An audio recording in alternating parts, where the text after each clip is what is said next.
大家好，我是亚旭，今天是2022年7月26号。本期我们来关注台湾的形势，因为佩洛西炒作下个月访台，已经让台海局势变得空前紧张了。但是在这个敏感的时期汉光军演启动了，而且呢，今年还有一个新的看点，就是台军那个万安演习，昨天开始的这次也是结合着汉光演习实兵操演，那简直是让紧张的形势再次升级。那我们看小湾湾这么小的一个地方，但是台军那个大小军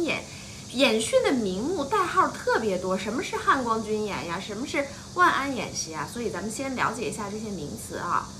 汉光演习其实属于第一级的，就是三军联合大规模的演习，它的假想敌一般都是咱们的解放军。而万安演习呢，是台湾的军民联合防空演习的代码，是从1979年开始的，每年一次。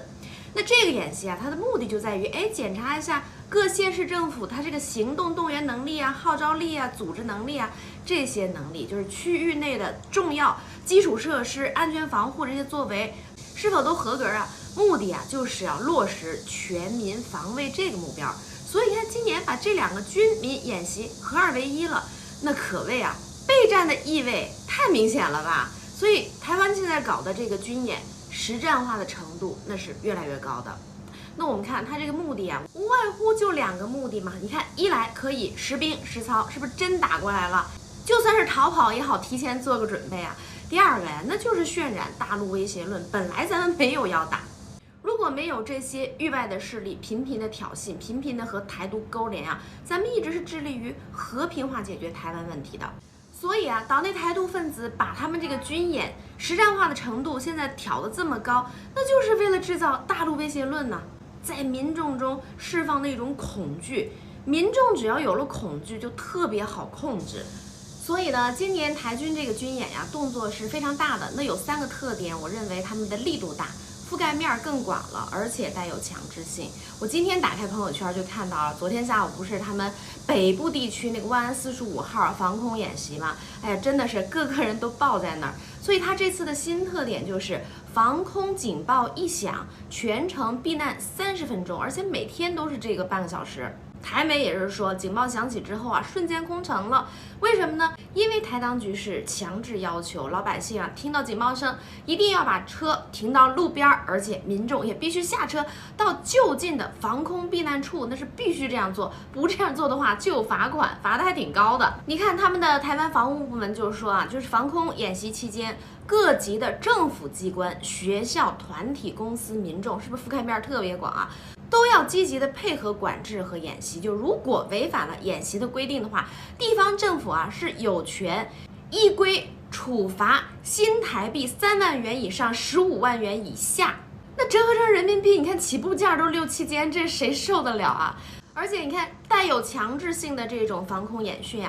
从昨天开始，25号开始呢是覆盖北部地区，26号呢要覆盖台中苗栗彰化这些中部地区，27号是台南、高雄、屏东，28号花莲、台东地区。你看这覆盖的面特别广，所以单看这个万安演训都能够感觉出来，台当局今年动作特别大。那台士兵都说感觉台军那是玩真的，那是在备战呢。所以接下来我们就看看那个汉光演习的看点，那就是蔡英文会亲自登舰试导吗？那我们看这个台军的汉光军演它是从昨天25号开始的，一连进行5天。那根据台媒的报道呢，这个演习的重头戏是在26号，因为26号也就是今天，台海空在东部外海不是要举行大规模的海空联合作战演习吗？蔡英文是要去亲自登舰视察的。你看台媒还特意渲染这种隆重的气氛就是说上次所谓的加引号的三军统帅登舰视导汉光演习呢是在2014年了，那个时候还叫汉光30号你看时隔8年，可是要好好的表现下。但是越渲染越尴尬，这已经完成的视察里面就出现了一个尴尬的名场面。蔡英文试导的时候有导弹脱靶了，这个幻影战机发射的什么魔法短程空对空导弹意外脱靶，你说它吓不吓？其实这种意外脱靶的情况陈水扁、李登辉的时候都有过，还出过人命。所以你说台湾这种军演真不靠谱。那我们再看大陆这方面的反应吧。汉光演习的首日，那解放军可是现身在了台湾东部了。东部多敏感的一个地区啊，轨迹是十分罕见的。报道的这个媒体呢，也是台防务部门和日本防卫省，看共同的资讯都指出来了。大陆25号，昨天是派了2架次的军机在台湾的西南空域活动。这个西南空域不足为奇哈，那是我们常态化的每日的巡航了。但是有1架次的 TB001无人机在哪儿了？跑到台湾东部的外海了，就具体就是通过宫古海峡、日本冲绳群岛以南空域了。而随即呢，又于台湾花莲以东，就是外围空域来回飞行。那个区域特别敏感，那给谁看呢？区域拒止啊，日本呢，对吧？所以你看这个动作不一般吧？好，那在蔡英文的裹挟下，我们都可以看到两岸的火药味啊，真的是越来越浓了。那台湾的民众可能还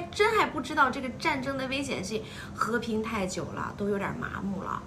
那我们可以看到台湾的一些有识之士啊，也是有这个危机意识的，比如说台湾航运界的大佬彭应刚，他就致函佩洛西了，表示担心啊，因为你的访问会使两岸的局势更加紧张。我们看彭应刚啊，他是长期关注两岸关系发展的。过去在823金门炮战63年前夕，俄乌战争爆发之后啊，都是在媒体发表专文，非常活跃的啊。但是经常呼吁台当局领导人呀，蔡英文要确保台湾民众的安危。那这次呢，也是发声，说的也是特别的接地气，我觉得是代表了老百姓的心声。那他艾特佩洛西呢，就说这次议长来台访问，相信大家深表欢迎。先客套一下啊，但是身为一位老百姓，我们担心啊，是因为你的访问使两岸局势制造更严重的紧张了，甚至可能会发生擦枪走火的事件，那致使台湾地区就卷入类似俄乌战争这样的陷阱，这是我们极为关心的大事啊。所以啊，彭应刚真的是说出了两岸老百姓的心声，台湾要和平，两岸不能打仗，您说呢？好的，今天就到这里了，希望下期与您继续相会。